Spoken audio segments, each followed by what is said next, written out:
Je me présente. Monsieur Verrier Jean-Louis, magnétiseur radiesthésiste depuis plus de 25 ans. Je travaille en collaboration avec le milieu médical. Je suis médium. J'ai soigné des gens qui étaient entre la vie et la mort, dans le coma, des cas de cancer et des problèmes assez graves, très graves même. Voilà, je désire me faire connaître. Les gens qui ont besoin de me connaître peuvent m'écrire, me téléphoner au 06 25 88 72 53. Je vais vous citer un cas que j'ai soigné, qui était dans le coma entre la vie et la mort. Le père de mon copain, il avait une pancréatite aiguë, et donc je l'ai soigné en collaboration avec le milieu médical. Sa mère m'a appelé en me disant: mon mari est entre la vie et la mort, vous seul pouvez le sauver. J'ai répondu: comment vous savez que je peux le sauver? Je ne le sais même pas moi. Et ils avaient tellement confiance en moi qu'ils étaient sûrs. J'ai demandé à ce qu'on demande l'autorisation au professeur pour que je puisse être admis, reçu à la clinique. Le professeur a dit: de toute façon, votre mari va mourir, donc le guérisseur, on l'accepte. Je suis arrivé dans cette clinique qui s'appelle la clinique de Castelnau-le-Lez, du côté de Montpellier. On m'a reçu, j'ai demandé à ce qu'on ne me dérange pas pendant le temps que je puisse travailler sur ce malade. Et c'est vrai qu'on m'a respecté, on ne m'a pas dérangé. Et j'ai gardé mon copain avec moi.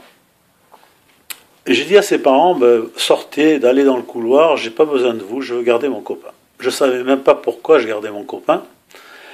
C'était mon subconscient qui me dictait de faire ces choses-là. Et là, j'ai commencé à poser les mains sur cet homme qui était branché partout. J'avais du mal à poser mes mains sur lui, avec tous ces fils, tous ces tubes. Et mon copain me dit: regarde, les appareils sont complètement déréglés, le cœur, la tension, il n'y a plus rien qui fonctionne. Et il était dans le coma, il était en train de mourir, cet homme. Je touchais un cadavre qui était presque froid déjà. J'avais du mal à poser mes mains, c'était très dur. Et j'ai regardé, oui, j'ai vu, en réalité, cet homme était vraiment dans un drôle d'état. Et là, j'ai commencé à travailler, je me suis mis en transe complètement. Et là, j'entendais sa voix très faible qui disait: je suis foutu, je vais mourir, je suis foutu, je vais mourir. Et là, à un moment donné, avec mon subconscient, j'ai crié: non, tu vas pas mourir. Dans 6 jours, tu seras debout. Et quand j'ai dit ça, j'étais très étonné. Moi-même, j'ai dit: comment tu peux dire ça? Comment tu peux affirmer? C'était mon subconscient qui parlait, c'était plus moi. Oui, comme les chamans, vous savez, un petit peu comment font les chamans quand ils sont en transe, c'est exactement pareil. C'est une voix intérieure qui vient de vous, le plus profond de vous-même. Et là, quand j'ai dit ça, tous les appareils sont entrés dans l'ordre. Et mon copain me dit, moi j'étais dans le brouillard, je voyais rien, il me dit: regarde Jean-Louis, regarde, le miracle, tous les appareils sont entrés dans l'ordre. Et là, j'ai senti cet homme qui m'a attrapé ma main, qui m'a serré, ce corps qui se réchauffait. Et j'ai vu le miracle sous mes yeux. Et c'était merveilleux. Et là, dans cette clinique, tous les professeurs suivaient, puisqu'il était en réanimation, ils ont vu aussi que cet homme sortait du coma. Et vraiment, j'ai vu ce miracle sous mes yeux, et c'est pour ça d'ailleurs que je suis guérisseur, parce que si je n'avais pas eu cette épreuve, je n'aurais pas été guérisseur.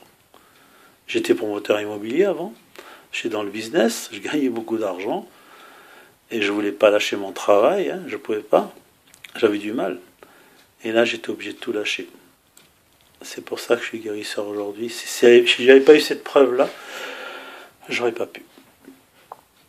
Et là, pour vous dire la suite, il est sorti du coma, mais c'était pas fini. J'avais dit, dans 6 jours, tu seras debout. Et j'ai dit, demain, je viendrai à la même heure. Le lendemain, je suis revenu à la même heure. J'ai reposé mes mains sur lui, j'ai continué à travailler et j'ai senti qu'il avait une pancréatite aiguë. Donc, tous ses organes ont commencé à fonctionner. Il fallait l'opérer. J'ai appelé sa mère de mon copain. J'ai dit, vite, il faut passer un scanner, il faut l'opérer. Et toute la clinique était sous mes ordres. Ils sont venus, ils ont collaboré avec moi dans le silence. Ils l'ont opéré. Et tout s'est bien passé. Cet homme a été sauvé. Le 5e jour, il a été à la selle. Le 6e jour, il s'est levé, il a mangé. C'était vraiment un beau miracle. Et il y en a eu d'autres de miracles. D'autres très importants aussi. Je vais vous citer un cas d'un cancer qui se généralisait. C'était aussi une personne qui était dans l'Ardèche. Sa femme m'a écrit un courrier en me disant mon mari a un cancer, est-ce que vous pouvez faire quelque chose? Et là, je ne pouvais pas me déplacer, on ne m'acceptait pas. À la clinique, on ne m'acceptait pas. J'ai dit envoyez-moi une photo. Et là, j'ai reçu la photo. J'ai vu qu'il y avait un cancer qui s'est généralisé. Mais en tant que médium, on me parle dans ma tête, on me dit des choses. Et là, on m'a dit il ne faut pas que tu le dises qu'il y a un cancer. Dans sa famille, il y a eu des problèmes de cancer. Il ne fallait pas que je le dise. Et sa femme, quand elle m'a appelé, elle me dit alors, qu'est-ce que vous avez vu? Il a bien un cancer, mon mari? J'ai dit non, il n'a pas de cancer, il a quelque chose de grave, je ne sais pas. Mais je vais tout faire pour essayer de sortir de là. Je dis jamais à quelqu'un, je vais vous guérir. Je ne peux pas affirmer, je serais un charlatan de dire ça. C'est comme la pancréatite que j'ai soignée, j'ai jamais dit à ses parents que j'allais le guérir, j'ai dit je vais tout faire pour essayer de le sortir de là. On ne peut pas savoir ce qui va se passer. On ne peut pas affirmer. Jamais. On n'est pas seul, vous le savez. Quand on travaille sur un malade, on est relié à son âme. Et il y a des guides qui sont avec nous. Et ce n'est pas nous qui décidons. Voilà. Donc, j'ai commencé à soigner cet homme qui avait ce cancer, sur photo. Et tous les jours, je travaillais dessus.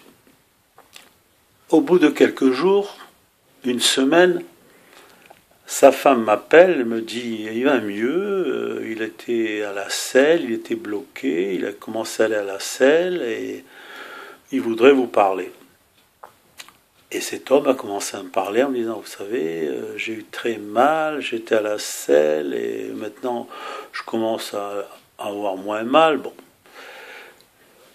Les médecins ne comprenaient plus rien puisqu'ils avaient vu qu'il avait un cancer qui commençait à se généraliser. Et là, après coup, une fois que je l'ai soigné, ils n'ont plus rien vu. C'était fini. J'ai foutu une panique là-dedans. Ça a été vraiment incroyable puisque sa femme m'a dit les médecins sont devenus fous. Ils ne comprenaient plus rien. Et c'est vrai. Après, ils sont venus me voir un mois après. Et sa femme est venue me voir avec lui. Lui est parti faire les besoins à son petit chien. Et sa femme m'a attrapé dans un coin. Elle me dit mais mon mari il avait un cancer. Pourquoi on ne me l'avait pas dit? J'ai dit vous savez on m'a dit de ne pas vous le dire. Dans sa famille ses frères n'avaient pas de cancer. Ils ne sont pas morts de cancer. Elle m'a dit oui. Je ne pouvais pas vous le dire. On m'a dit de ne pas vous le dire. Elle m'a dit vous savez les médecins sont devenus fous. Ils n'ont rien compris. Et oui. Voilà, donc il y a eu d'autres cas aussi. Il y a eu d'autres cas.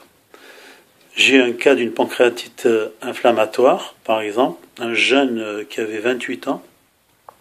On l'avait condamné, et là, il n'en avait plus pour longtemps.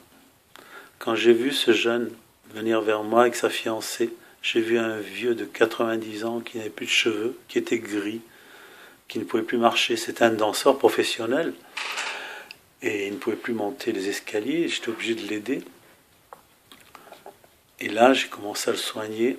Il avait une pancréatite inflammatoire, donc toutes les hanches étaient enflammées. Et là, normalement, on ne pouvait plus rien faire, puisque la médecine avait dit qu'on ne pouvait plus l'aider. C'était plus possible. On ne pouvait plus rien faire. Il l'avait condamné complètement. Sa fiancée me connaissait, et c'est pour ça qu'elle me l'a mené. J'ai travaillé tous les jours sur lui, et ça a duré quand même un petit moment. Et à un moment donné, il allait mieux, de mieux en mieux. Et il montait les escaliers tout seul en courant. Hein. D'ailleurs, il était vraiment en forme. Seulement, il disait je suis guéri, mais moi je dis non, tu n'es pas guéri, tu as un problème encore que tu n'as pas réglé. Sûrement, ce problème-là, il fallait qu'il règle. Mais c'était le pardon, naturellement. Et là, il a fallu qu'il règle ce problème. Et puis tout est rentré dans l'ordre, il a été guéri. Je vous citerai d'autres cas. Des cas de gens, par exemple, une personne qui était en psychiatrie, qui a fait 6 mois de psychiatrie, et qui est venue vers moi. Je l'ai soignée assez longtemps. Elle est sortie de psychiatrie. Elle a une vie tout à fait normale maintenant. Et il y en a d'autres aussi. Et d'autres cas encore. Voilà. Si vous voulez me contacter, vous pouvez m'appeler par téléphone au 06 25 88 72 53. Je peux vous aider même à distance, par téléphone. Et je peux faire des séances par téléphone aussi, à distance. On peut faire des essais gratuits si vous voulez. Et vous verrez, vous ressentirez à distance comme si vous étiez sous mes mains, devant moi, pareil. Je m'engage à faire les premières séances gratuites. Voilà. Je vous remercie. À bientôt.